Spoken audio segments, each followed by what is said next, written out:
So yeah, so we did the pilot episode about a couple of weeks ago, and this is the official.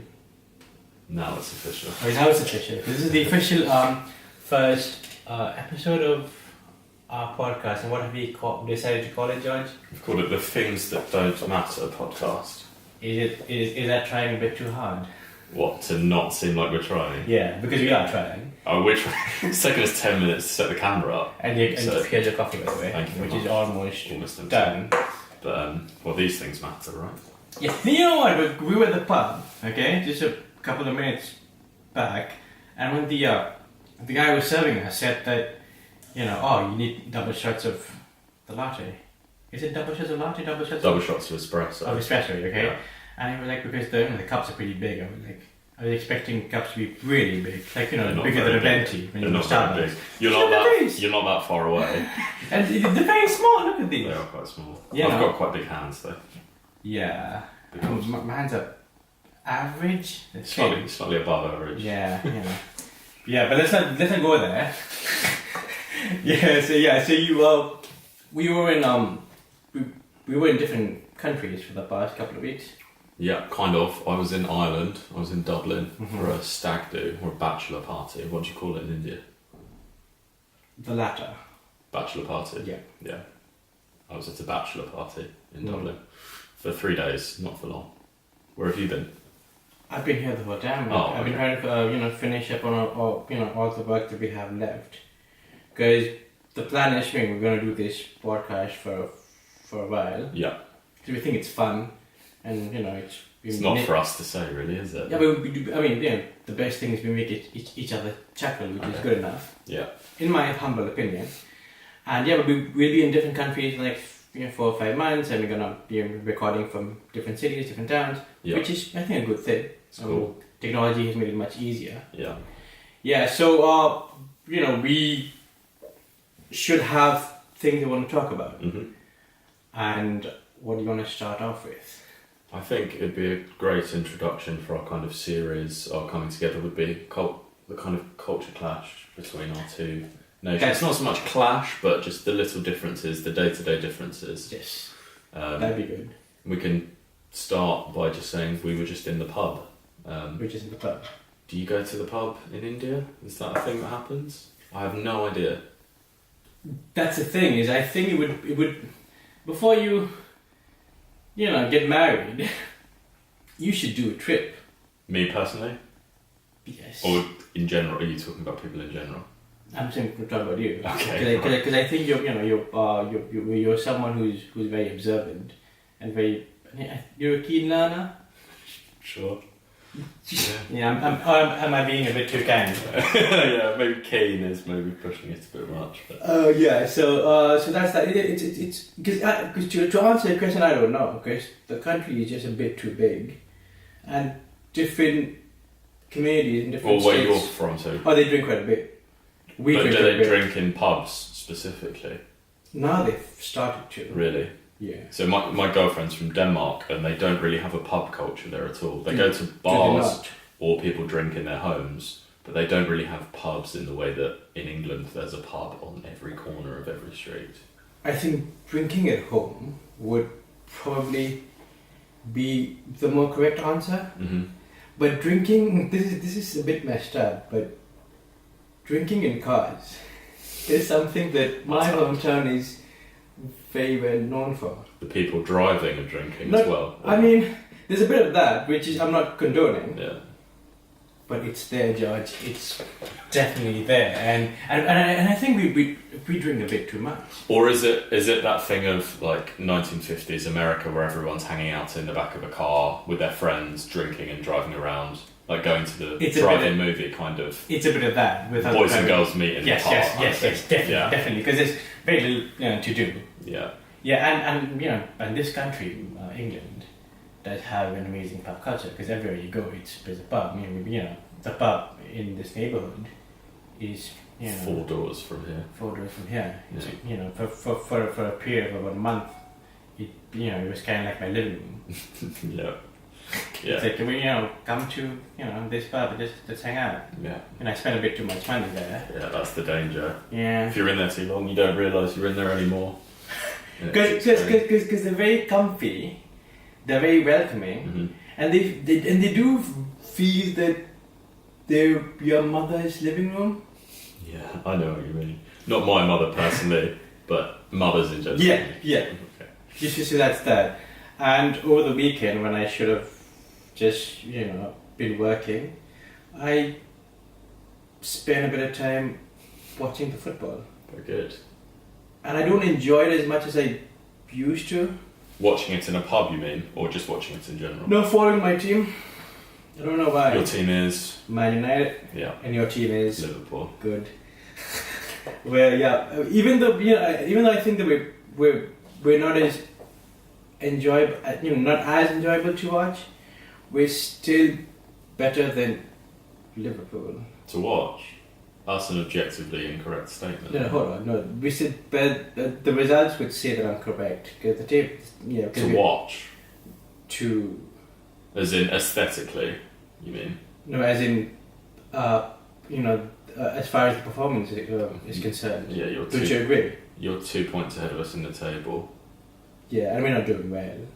No. I think that I think everyone looked at United and go, hold on, they're not up there with Man City where they should be, and people are looking at Liverpool and going, well, Mohamed Salah is amazing and Liverpool are doing well. Do you think that's because over the past 20 years we've just there's just been such a gap that's been created between Man United, at the top and Liverpool, which is more middle ground? Yeah. You think that's the case? I mean, that is the case. I think to watch, Liverpool are far more enjoyable to watch at the moment, right? You do.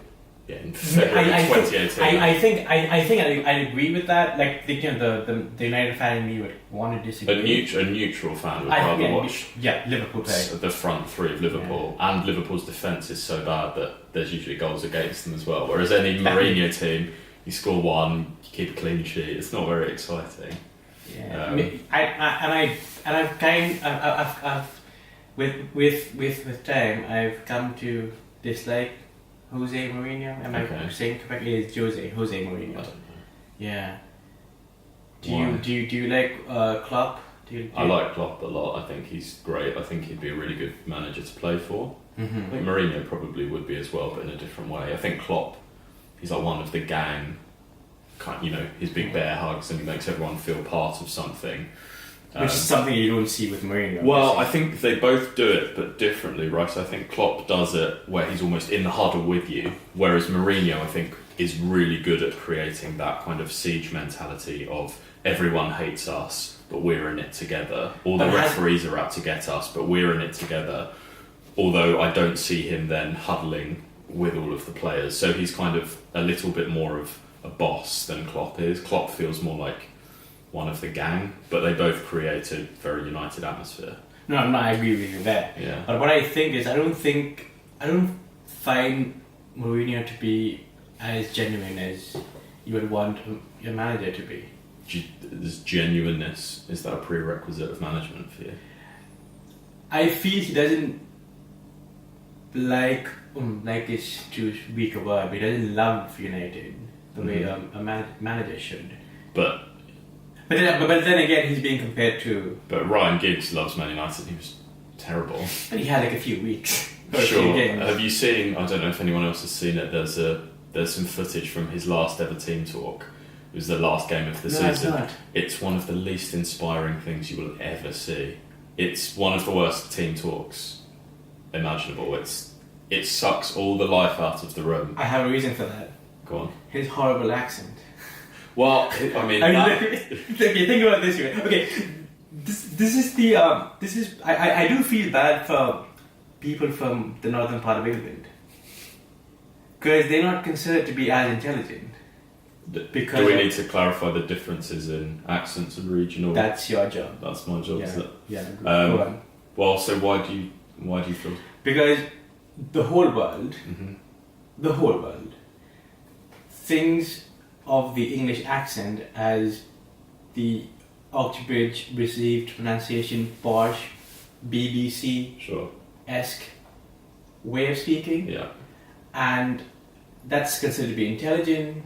So if back home, if someone does an impression of an English person, it'd be that they try and sound like the Queen. they think that's how every Okay. English accent sounds. Which is Interestingly, not the case, right? Because this country, absolutely not, for as no. small as it is, has an array of accents that most countries will not. Sure. Yeah, I don't know if that's true, but there's definitely Look at America huge and region. Canada. They're two huge countries, but their accents are very similar. There's lots of regional accents in the US. But it's not as pronounced as. A Texan or a Well, okay, would you say that New Yorker. a Californian and a Texan would have accents that are closer in phonetics, right? Than a Geordie and a posh accent? Don't you agree? No, there is probably more here, but I'm sure there are. It's my ignorance speaking. If I were to say that other countries don't have as diverse, like France, I think had different regional languages up until about the 30s. That's something that I always wanted you to know, by the way.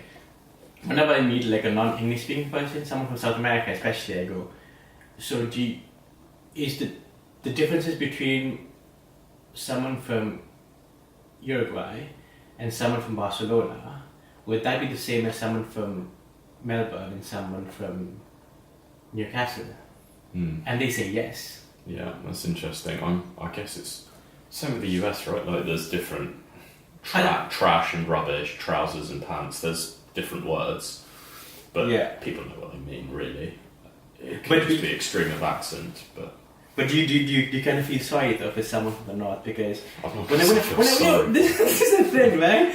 Okay, so, whenever I'm having a conversation with someone with a really strong northern accent, like Manchester and Newcastle and the Scouse accent, whatever. This is my bias, okay? It's hard for me to find them as intelligent as someone with a posh British one. Yeah, that happens the same again in America, right? If you have a strong sort of Texas or redneck accent, you don't sound as intelligent as a Harvard professor kind of. Which is a bit unfair, isn't it? Of course it is. It's a bias that really affects people, I suppose, but because it's also just very difficult to understand some of these accents, even if you mean the one in England. Yes, the Geordie accent. You could be the smartest guy in the world. Talking with the Geordie accent, it's very hard to understand what people are saying, I think. I find it interesting that you say that people back home would use kind of Queen's English as their kind of archetype of a British accent. I had a friend who was from Canada, and his kind of archetype British accent was the Charles Dickens sort of "Hello, governor," kind of Cockney, My Fair Lady sort of accent. But even in My Fair Lady, that accent was the purpose of My Fair Lady was to go back to that accent, right? Sure, yeah. But what I find funny was that was the one he went to, rather than sounding like really? Henry Higgins, as you're saying. Everyone would talk like he would do an impression of Eliza Doolittle. So why do you think you go for the Queen? Because I think it's a British influence. Canada's got some similar British influence. But this is the thing, related to what we're talking about, in most parts of Asia where English is not really spoken, like in China, Japan, South Korea. Are you massively in the minority for an English speaking? Yeah. Okay. But in countries like China and Japan and South Korea, where their native languages are so strong, it's because it's a more homogeneous population. The English they want to learn is not British English; it's American English. Mm-hmm. So American English has overtaken British English. Yeah. So if it's the dominant media culture, right? So, and they want to learn that. They want to learn the accent. They want to learn the way they speak, which doesn't make sense. It's a shame. It's a terrible, terrible tragedy. I agree with you there. Yeah. So it's this is the order. Okay, it's America at 1A and Canada 1B, and it's England and Australia and New Zealand and South Africa. When people who go to teach English as a foreign language or a second language, that's what happens in these countries. Canada number 2. It's 1B. Okay. Because it's almost American. Okay. That's how it's Do you know what I perceived. mean? Is it the same thing? Yeah. Lots of people find it hard to tell the difference between Canadian and American accents. Can you? I can. Really? Not everyone, but Like if someone was from Toronto, someone was from Seattle, they would have accents that I couldn't make the difference. I'd quietly back myself to be able to tell the difference. Canadians say a boot rather than about. That's like the obvious. But you have to make sure that they say the word about. Yes. You know, If you in can get them the to very say small that. space that you have. You know what If I you mean? can trap them into saying those things. Same with Northern English, right? The Northern English accent pronounces the A differently. So I would say bath or grass. They would say bath or grass. So you might not know someone has a Northern accent if they just say bottle or a less kind of triggered word. But if they then say grass or laugh instead of laugh or grass, it gives the game away. Could you name the top 3 English personalities with Celebrities. strong Northern accents? That an international audience would be aware of. Yeah. Because I just figured it out when you were. It depends. Explaining. People know Cheryl Cole from Girls Aloud. That's like a very famous Geordie Newcastle accent, or Alan Shearer. Okay. He's a very Geordie Newcastle accent. The Gallagher brothers. That would be a very How strong strong Manchester is accent. Liam Gallagher's accent? Liam Gallagher's accent's very strong. The Dire Straits, you know that band as well. They're from Newcastle, so they've got a strong. You know, Dire Geordie Straits accent. is a huge band in India, by the way. Are they really? It's my father's favorite band. Nice. Good choice. Yeah, I think he loves that and the Eagles. Very different accents, Yeah. at least. Yeah, but Dire Straits is Dire Straits is there. Like people who are back home, and this is common across the entire country. The one common thing is people who are well read or well travelled and who communicate in English to a large extent. Mm-hmm. The common thing they would have is the music they listen to, and their top bands would be the Beatles, of course. Spent a lot of time in India, didn't they, as well? Did they? Yeah. But only one of them, right? Or No, was they it all went out all 4 of them. in either 66 or 67 to stay with one of the Maharishi or... Okay. Oh yeah, I remember. I thought it was just what's his name, George Harrison, no? Oh, he really adapted and adopted the Okay. culture. I think he was like a Hare Krishna, potentially. Okay. Like really embraced the culture, and he started playing the sitar and like really built a really strong relationship with that Ravi Shankar.